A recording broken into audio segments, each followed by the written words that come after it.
our weekly Thursday Juntos with Cathy. It's a day where we bring in members, partners, leaders in the community, find out a little bit about what they're doing, how we work with them, and introduce them to all of you. So today I'm very excited because we have one of our members and also someone who's a dear friend who's going to be joining us today, and that is Shayne Fernandez. She is a CEO of her own business and a financial advisor, and she's right here with us. Hi, Shayne. How are you? I'm so excited to be here with you.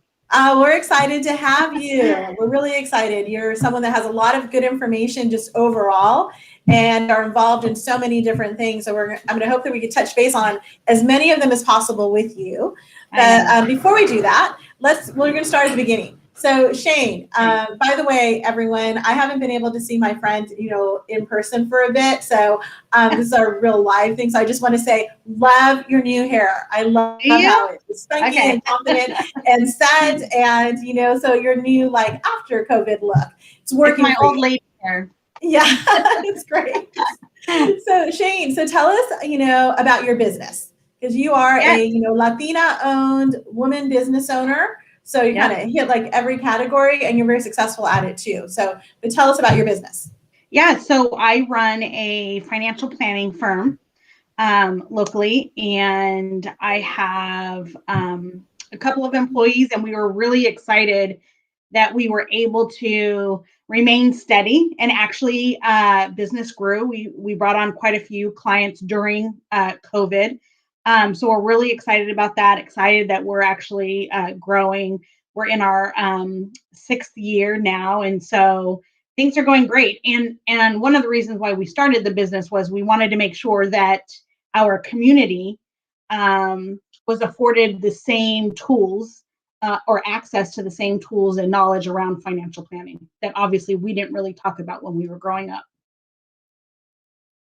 Shayne, I think it's interesting that your business was growing, actually grew during this COVID phase. I know that a lot of us talked about, I'm guilty, I never really cleaned out my closet, but I know a lot of people felt, it's a time to organize, to really think about, what we wanted to do as we're coming out of here. So I can see where people started actually also looking at, our finances. How am I going to be able to do the things I want to do as things start to open up, and what that looks like?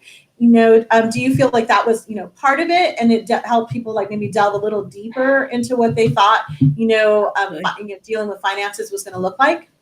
Absolutely. I think we had a lot of people calling us going, you know what, we've put off talking to you for years now, and oh crap, right? Here we are in COVID. We never expected this. Do we actually have everything we need, and are we going to survive COVID? So we did a lot of things like back to the basics, sometimes just talking with clients about re-budgeting during COVID. We called it a COVID budget, saving strategies, making sure insurances are there, because we did have quite a few claims of clients that had COVID or folks that died.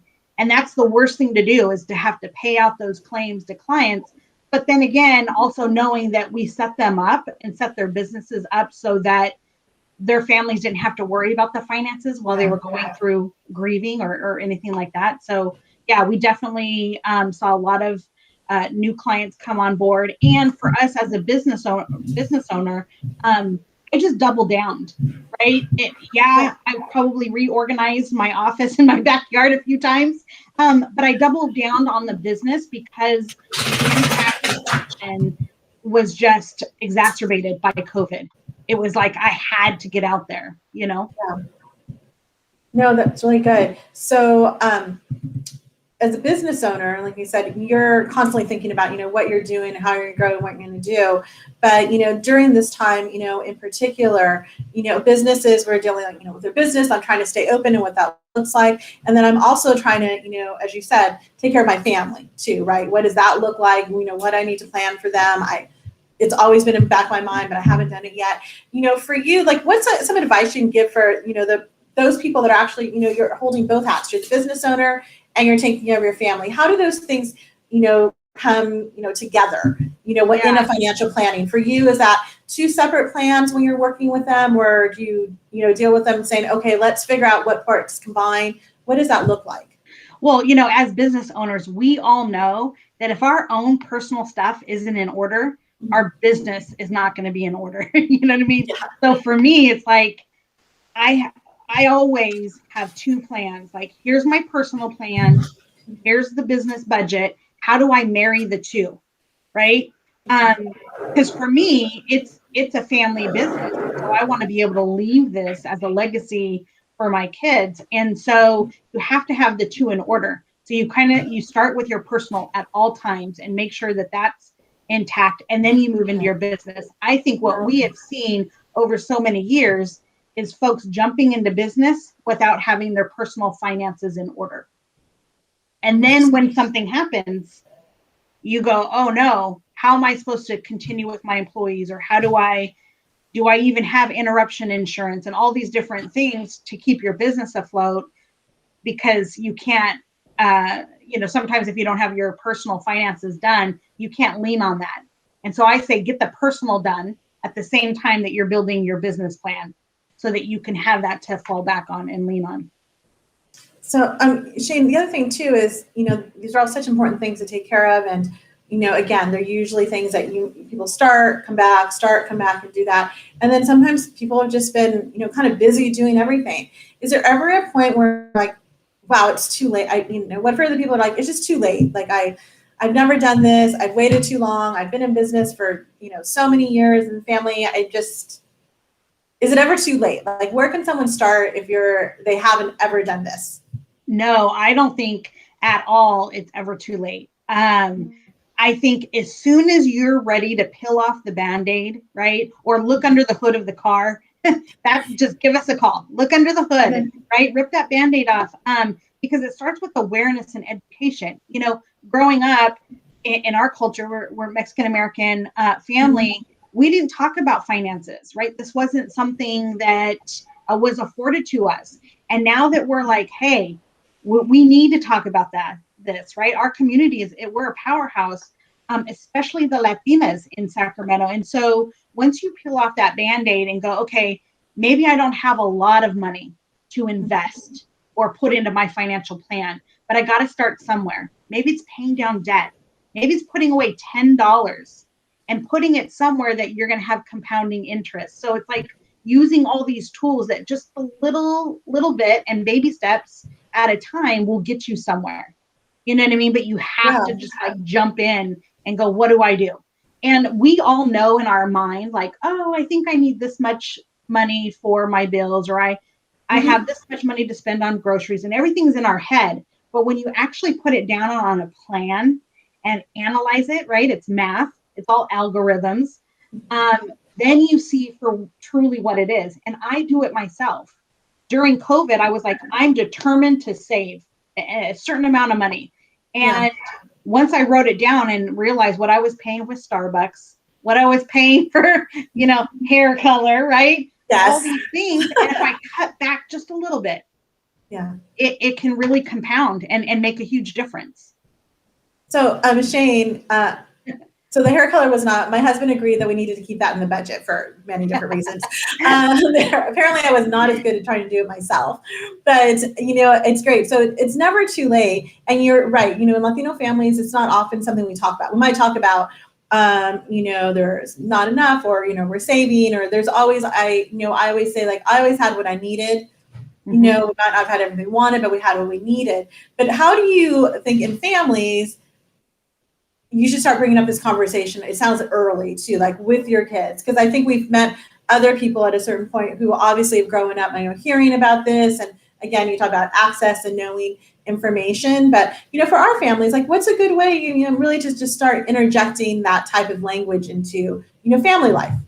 Yeah, I like to tell clients to just ask questions, right? Because it starts with your money mindset, the relationship that we have with money, or how we were brought up. Were we brought up with a scarcity mindset? Like, oh my God, now I'm going to hoard everything because I'm afraid I'll lose it. Or do we have this abundance mindset? And so we have, like, when I'm doing a lot of seminars or teaching, we have a list of questions that we like our students to ask their families. Like, hey, what did you learn from Nana and Papa about money, right? Or, what kind of savings strategies did you learn? How much you guys talked about money in your family? Where did you put your money? Was it in your pillowcase? You know, when you start talking and you have fun with it, Yeah. you really do learn a lot from your elders and from your parents. Like, what was their relationship? Because you take on those habits, and knowing what those habits were, and knowing that we didn't really have a lot of money. You know, my parents, Mhm. my grandparents were farm workers. So it was like they stuffed their money under the pillow. They were afraid to put it into a bank, you know? So you have to kind of dig, peel the onion, learn what the trust issues are, learn what our money habits were. And then from there, you can have, you know, dialogue and actually talk about it. So what it sounds like is, we've always said the last really personal thing in any relationship is really your finances. Yeah. And what that looks like, right? So for you, what you're saying is we need, to just start incorporating it at least in small ways and everyday, life and what that looks like. And I know you're someone that lives true to that, to making sure that you're being authentic in everything that you do, and you're teaching and presentations. So, doing that, you're supporting, families through your business and all of that. But you're also someone who's very supportive of, other women. And I know in doing that you actually created a nonprofit, Swag. So, can you share a little bit about Swag and, why you started that and why that's also so important to you, the work that you do? Yeah. So SWAG stands for Sacramento Women Achieving Greatness. At the same time, because I didn't have enough to do, at the same time of starting the business, I started SWAG. Literally the same time. Don't ever do that. But I started SWAG first selfishly because about 8 years ago, I was going through a really hard time. I had the death of my father. I had a divorce. I had a disability. I hit depression. Like, I call it my 4Ds, right? So everything bad went wrong. And I didn't have the financial tools and knowledge that I know now. And so I was looking for a group of women that could help me, like self-care, mental health, professional workshops that maybe I could use to start my business, public policy, because again, we were having a new president come in that I was afraid was going to take away some of my rights, some of my family's rights. So all these things happened, this like storm, and I couldn't find a group that gave me all of that. And so I was like, well, screw it. I'm gonna start my own group. Yes. And I reached out to some of my great friends and I was like, hey, I'm not getting what I need. There's phenomenal groups out there, but I'm not getting it all in one. I need it all in one. And so I designed it with a few friends and it's grown to what it is today. And so what we do, personal and professional development. We offer philanthropy. So we give back, we do mentorships. We partner with other nonprofits. So we're partnered with Weave this year. And then the third piece is storytelling and public policy. Like, how do we affect change by sharing our stories? And so that's what we do. Yeah. And I love that I know that that's something we share, very strongly about, supporting other women, especially Latinas, and mentorship and finding all of that. And I know that I was happy to come, be a part of your group a few weeks ago. And I was thinking about it a lot, about how important it is to have that circle of, in anything, that circle of trust, right? That that there's a group, your friends that are there for you, that are, not undermining things that you do, but are really there, to support and elevate, and of course call you on things so that it helps you grow. But, to really be that strong support system. And I really just admired that, you took that on along with everything else to realize that I'm doing this, but I'm also going to need, this very like trusted circle of people. And so I think that was really great that you did. And it was, wonderful to meet all the women that were there. And I think that that's also what brought you too, because weren't you part of the planning for the Blue Ribbon Commission that actually the Sacramento County is just, I don't know, launch is the right word, because I know you were involved for a while. So, right. So it's the planning and now the official part is coming soon. So yeah, we're actually reviewing. So I'm part of the selection committee and we're reviewing applications now. We hope to have the commission fully running by like July or August of this year. Obviously, so soon. The county does things a little different. So we're like, let's go, let's get it. And the county's going, we have a process. So Yeah, I mean, through the work of swag and my womenomics seminars and stuff, Phil Cerna and others just reached out to me and said, hey, will you participate on this Blue Ribbon Commission and see it through? And hopefully I'll be sitting on the commission as well. And Wonderful. we found some great, it was 2.5, 3 years of gathering the information, and it was approved. We have the resolution, and now we're actually creating a Sacramento Women's Commission. And that's, I don't know if I can curse on here, but that's phenomenal. Is it okay to share? So what are the hopes from this commission, right? There was obviously like a need that was identified, have this, but through the Women's Commission, what are the hopes that they have of, what will transpire from, having this commission? We hope to really dive deeper when it comes to the pay equity, the wealth gap, right?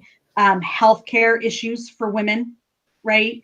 Homelessness, senior citizens. We really want to dive in to like, what are the things that women feel that they aren't getting enough resources for? They aren't getting taken care of. We saw a lot of things with domestic violence during COVID. So we want to dive deeper. And the goal is for us commissioners to be a liaison between every woman and girl out there in Sacramento and the Board of Supervisors, right? So is it funding? Is it making sure there's programs? Is it getting into the community? Because there's a lot of folks in our community that don't know the resources are out there, or they can't get to them. So those are the things that we're hoping that the commission can do, that we can shed some light on what's going on for our women and girls and how are they doing.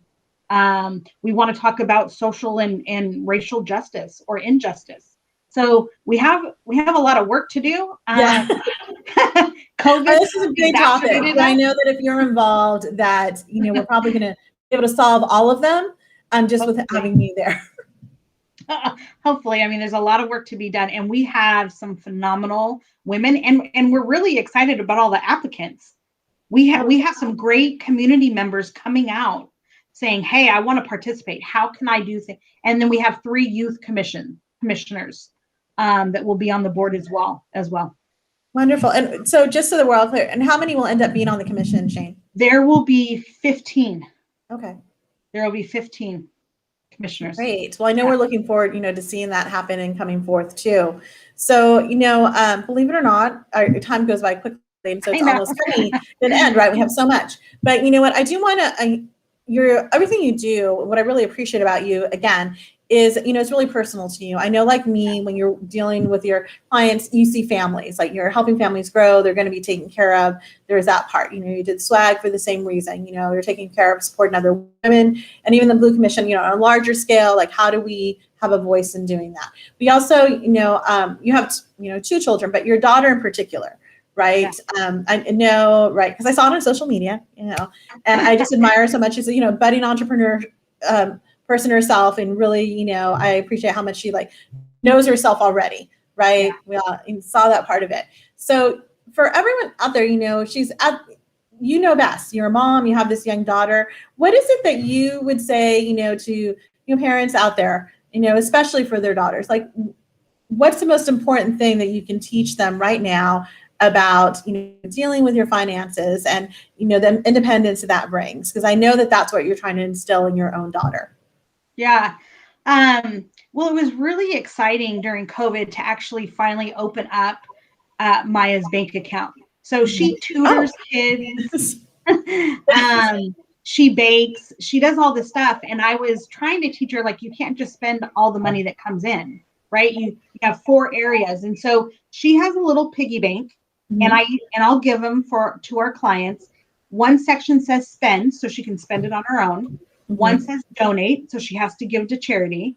One says invest, and one says savings. And so every time she gets $1, let's say, a quarter goes into each of those 4 buckets. Okay. And so she's learning. And so we went and got her a savings account. And she's just learning that a little bit at a time, if I save a little bit, and over time it's going to grow. And if I want something, I've worked for that. It's come from her. Right? And the pride that you get to buy it for yourself. The other thing I'll say that I do share with Maya, and and some of my friends and their kids is grit goes a long way, right? We Yes. have to be gritty. And so for Maya recently, COVID has extended a lot of our waistlines, and she was having issues finding some of her sizes in the brand names. And so it was like, okay, let's cry for a minute and feel sorry for ourselves. And then what do you want to do about it? Well, so now she created her own pair, right? She designed her own pair and created her own pair of pants. And I'm like, that's the grit. You got to be gritty. And if something's not working for you, then let's go change it. Because we can do that. We have the power to change it. And so that's what I'm trying to instill in here. And it's not just the money, right? It's that grit. I think that's so important. And that's what I admired her about her so much. I think a lot of us are following on that little story of her, going shopping, and let's be honest, we've all been there, right? I'm all, this is the thing that's going to be amazing. And I'm like, maybe not so much, not quite there. One of these brand names and set. And you're right, COVID has been, as I told someone the other day, I'm like, well, what was really readily available was ice cream. And I found out that, I don't know why I ever gave it up. It's wonderful. So, yes. And so, but now as we're coming through, things are changing. But just the fact that, yes, that she, went ahead, created something that was her own and designed it. And I was just like, yeah, that's so Shayne, just to be like, okay, what are we going to do and how is this going to work? And it's, when I listen to you and your business, that is advice, you give too, that it's, what is it you want to make happen and how are we going to make that work? So want to also, say too, for everyone that's listening and can catch us on video, because we always, say these on our YouTubes and Facebook Live too. You are, I believe, is it next week starting a 3-part series with the Latino Leaders Network? It feels like it's coming up soon. It starts on June 10th. It'll be 3 Thursdays in a row. Okay. Yeah. Right now we're doing the similar workshop with the Makers Incubator with Gina Lujan. So today is the last day that I'll be teaching on that. It's been pretty successful. These Womenomics series, I've done it for Impact Foundry a few times. It gives you tangible things to work on. We've created a workbook. You know what I mean? So it's going to be fun. And I'm really excited about the Sacramento Latino Leaders Network. It's going to be a fun event. And that's June 10th. And then the following 2 Thursdays, which I don't remember what the dates are. Great. So anyone can register for that. So so they're going to come in, you'll present, a plan for them to follow. I'm assuming there's probably a little homework in between. There will be homework items in between. A lot of fun, a lot of storytelling, some Jeopardy games. Yeah, it's pretty extraordinary. I have a blast myself, and I learn something every time from the people that attend. That's so great. And I've heard that from a lot of you. I know we had you do it for in the chamber at once. We're, looking to have you come back in the fall. But for everyone seeing that, I think you're a great presenter and a great speaker, so passionate about, what you're doing and being able to share that. And let me just go back as we, kind of round about here so that everyone talk about storytelling. Everyone sees you now, very knowledgeable, knowing about what you're doing, sharing all these tips. Here's how you move forward, how you do your business. But I just want to share in case anyone missed it. Well, you said at the very, kind of midway through, you started this because you found yourself in a place where you didn't know any of this, right? So yeah, I hit bottom. Right, and so a lot of top ramen from nights. There. And you built everything, from that place. You moved on. Yeah. Right. Yeah. And so you're here. And so I'm here. And I have to say though, it was because another woman also reached out her hand and helped me. And so now I realized that was my passion. That was my mission. And that's why I went through hell in the perfect storm, is to be here with you today and to be with the Sacramento Latino Leaders Network and just to educate. We should all have this information. That's so great, Shayne. Well, you know what? It's for everyone looking. Shayne, as I said, Shayne Fernandez, Financial Services. She is fantastic at what she does. We have actually a lot of members who met her, and I know our clients now. So she's a trusted source too. So I encourage you, as you see her Womenomics series coming up, or anytime she's presenting, that you sign up and hear from her. She's always going to just be educating, sharing with you, and making sure that you know how to take care of your families, and that we take away the fear of talking about finances and money, and realize that it's an important part of things that we do. but we want to control it instead of it controlling us. And I think Right. that that's the correct thing. Shayne, thank you so much for joining Thank us you. today. We were so excited to have you. I'm going to be looking to, sign up for your courses that are coming up because I can always use a little re-education myself. There we go. Okay, love it. Thank you, Cathy. Thanks so much, Shayne. For everyone else that, joined us today, thank you so much for joining Juntos with Cathy. We'll be back next Thursday at noon, and we hope to see you then too. Thank you so much and have a great day. Thank you.